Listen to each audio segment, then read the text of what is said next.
సంగారెడ్డి జిల్లా సదాశివపేటలో బీసీ సంఘం రాష్ట్ర ఉపాధ్యక్షులు సాయిబాషా ఆధ్వర్యంలో విద్యార్థులతో కలిసి సదాశివపేట ఎంఆర్ఓ కార్యాలయం ముందు బైఠాయించారు.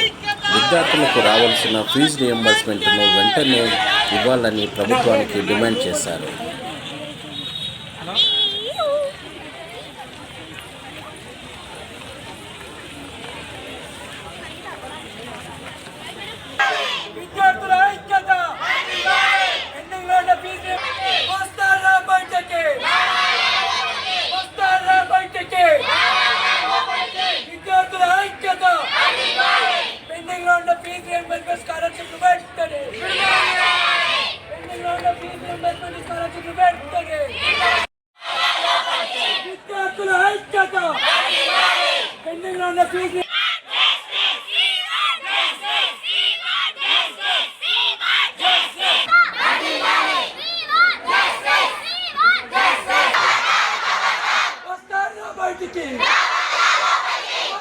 బయటికి విద్యార్థుల ఐక్యత, విద్యార్థుల ఐక్యత.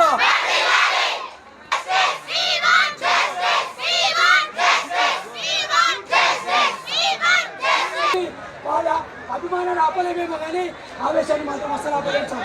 వీళ్ళే పాలన ఒక్కసారి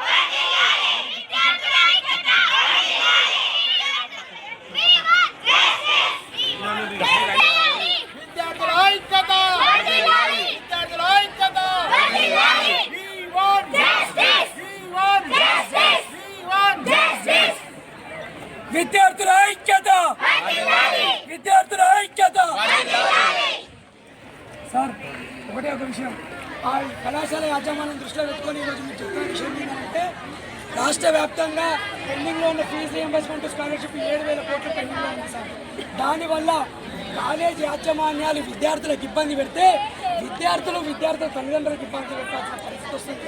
కాబట్టి దయచేసి మీరు రాష్ట్ర ప్రభుత్వానికి ఇది ఒక పేపరే కాదు, ఎంతోమంది వేల మంది విద్యార్థుల జీవితాలని చెప్పేసి రాష్ట్ర ప్రభుత్వానికి తెలిసేలా మీరు చెప్పాలని చెప్పేసి సందర్భంగా తెలియజేస్తున్నాం సార్. తప్పకుండా మీరు ఒక చిట్టు పేపరే కాదు, ఇంతమంది విద్యార్థుల జీవితాలు ఇందులో ఉన్నాయని చెప్పి ఆలోచన చేసి ప్రభుత్వానికి తెలిసేలాగా మీరు చర్యలు తీసుకోవాలని చెప్పి కోరుకుంటున్నాం సార్.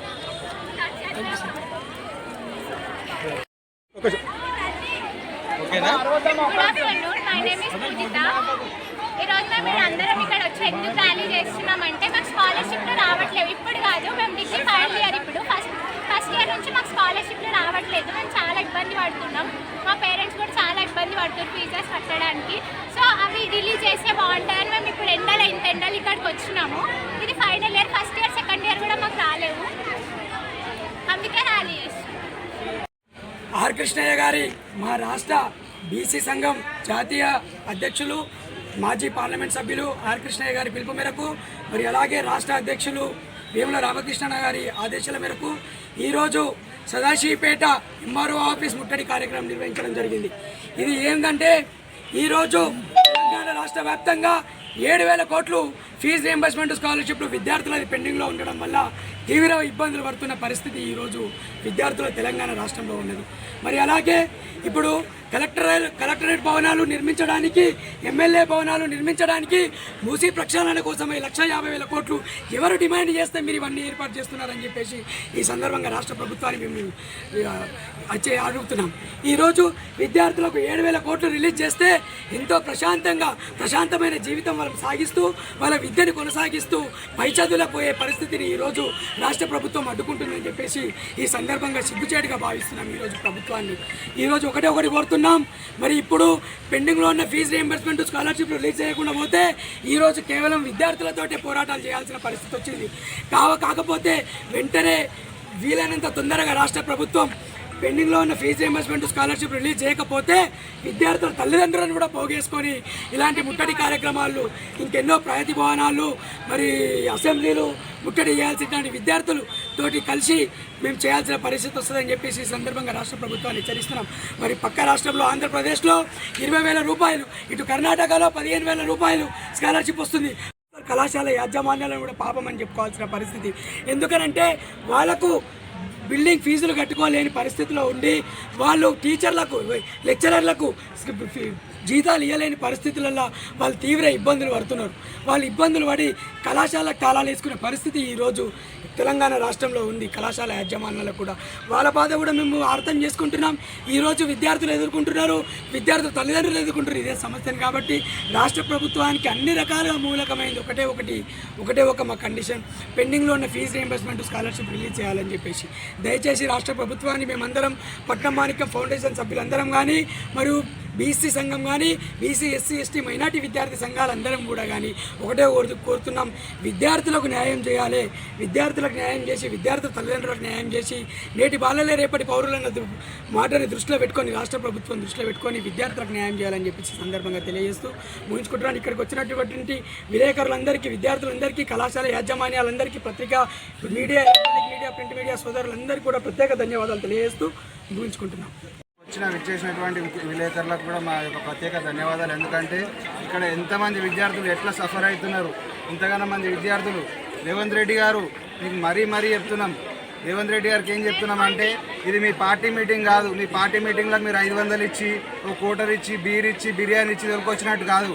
విద్యార్థులు వాళ్ళ సంకల్పంతో వాళ్ళ హక్కులను మీరు కాలరాస్తుంటే దాన్ని తట్టుకోలేక ఈ ఎండల నడి రోడ్డు మీద వాళ్ళు ర్యాలీలు తీసి మరి కిలోమీటర్ దూరం ర్యాలీ తీసి మరి ఈరోజు మండల ఆఫీస్ ముట్టడికి వచ్చిర్రు. విద్యార్థులు, ఆడపిల్లలు, మగపిల్లలు అందరూ కూడా, బాయ్స్ అండ్ గర్ల్స్ అందరూ కూడా ఇక్కడికి వచ్చిర్రు. అంటే వాళ్ళందరికీ కూడా ఈ ఎండలో ఇంత దూరం వాళ్ళు నడుచుకుంటూ వచ్చిర్రు అంటే వాళ్ళ యొక్క హక్కులను మీరు కాలరాస్తున్నారు.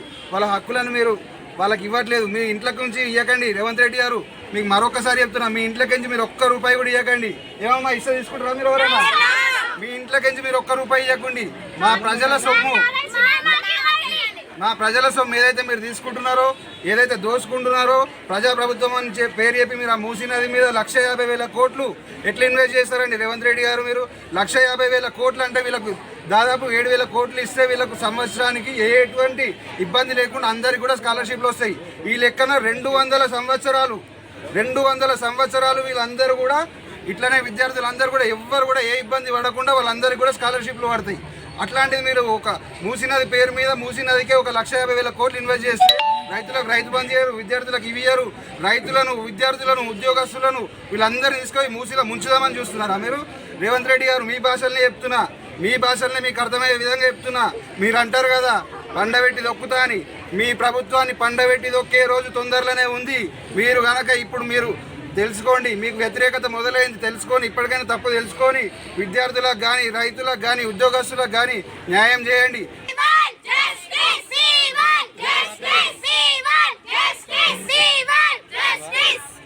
వ్యాప్తంగా ప్రతి ఒక్క కాలేజీలో, తెలంగాణ రాష్ట్రంలో జరుగుతున్న ప్రతి ఒక్క కాలేజీలో ఈ స్కాలర్షిప్, విద్యార్థులకు సంబంధించిన స్కాలర్షిప్లు 5,500 రూపాయలమే ఇవ్వడం జరుగుతున్నది. కావున మా డిమాండ్ ఏమనంటే, పక్క రాష్ట్రం ఆంధ్రాలో ఇచ్చినట్టుగా 20,000 రూపాయలు ఇవ్వాలని మేము డిమాండ్ చేస్తున్నాము. అదే చూసుకున్నట్టయితే కర్ణాటక రాష్ట్రంలో కూడా ఆ కర్ణాటక గవర్నమెంట్ 15,000 రూపాయలు విద్యార్థులకు స్కాలర్షిప్ ఇవ్వడం జరుగుతున్నది. కావున తెలంగాణ రాష్ట్రంలో కూడా విద్యార్థులకు, పేద విద్యార్థులు చాలామంది ఉన్నారు. ఎందుకంటే వాళ్ళ తల్లిదండ్రులు చాలా కాయ కష్టం చేసుకుంటా, పంటలు పండించుకుంటా, ఏదేదో కష్టం చేసుకుంటా వాళ్ళు పిల్లల్ని చదివించడానికే వాళ్ళు బయటికి వచ్చి చదువు కోసం అని ముంగడికి వస్తే వాళ్ళకి ఇలా మన తెలంగాణ గవర్నమెంట్, మన రేవంత్ రెడ్డి గారి గవర్నమెంట్ 5,500 రూపాయలు ఇవ్వడమే జరుగుతున్నది. అది వాళ్ళకు ఎటువంటి కూడా దానికి వాళ్ళకు వెసులుబాటుగా లేదు 5,500 రూపాయలను. కాబట్టి గవర్నమెంట్ వెంటనే తక్షణమే 20,000 రూపాయలు పిల్లలకు స్కాలర్షిప్ ఇవ్వాలని మేము విద్యార్థులందరినీ తీసుకొని వచ్చి ఈరోజు మన మండల ఆఫీస్ ముట్టడి చేయడం జరిగింది. ఈరోజు ఎంఆర్ఓ ఆఫీస్ ముట్టడి ఎందుకు చేయడం జరిగిందంటే, విద్యార్థులు వాళ్ళ బాధలు ఎంత పడుతున్నారు, కష్టాలు, స్కాలర్షిప్ రాక వాళ్ళ తల్లిదండ్రులు ఎంత కష్టపడి చదివిస్తుంటే ఏదో గవర్నమెంట్ నుంచి ఏ విధంగా ఏం రాకుండా ఇబ్బంది పడుతున్నారు. కాబట్టి మేము ప్రభుత్వాన్ని కోరేది ఒకటే, పిల్లలకు అద్దె భవనాలు తీసుకొని వాళ్ళ కాలేజీ ప్రిన్సిపాల్ వాళ్ళందరికీ కూడా ఇబ్బంది అవుతుంది. మీరు ఒక్కసారి ఆలోచించి ప్రభుత్వం కూడా చేయాలని కోరుకుంటూ, మున్ముందు కూడా మేము పట్నం మాణిక్యం ఫౌండేషన్ ద్వారా అన్ని విధాలా మేము కూడా సహాయ సహకారాలు అందిస్తామని చెప్పి మా పిఎంకే సభ్యులందరి తరఫున ఈరోజు వచ్చిన అందరికీ కూడా ధన్యవాదాలు తెలుపుతున్నాం. పెండింగ్ ఉన్న ఫీజు రీయింబర్స్మెంట్ స్కాలర్షిప్ రాక వాళ్ళ కాలేజ్లో పిల్లల ఒత్తిడి పెడుతుంది, పిల్లలు తల్లిదండ్రులు ఒత్తిడి పెడుతుంది. ఇప్పుడు అందరూ కూలీనాలు చేసుకుని అందరూ ఉన్నోళ్ళే ఉంటారు కదా సార్, కూలీనాలు చేసుకుని ఉన్నారు, కట్టలే పరిస్థితులు ఉన్నారు. వాళ్ళకి న్యాయం జరగాలంటే మీరు గవర్నమెంట్కి ఈ రేట్ ఎక్కడ ఉంటారు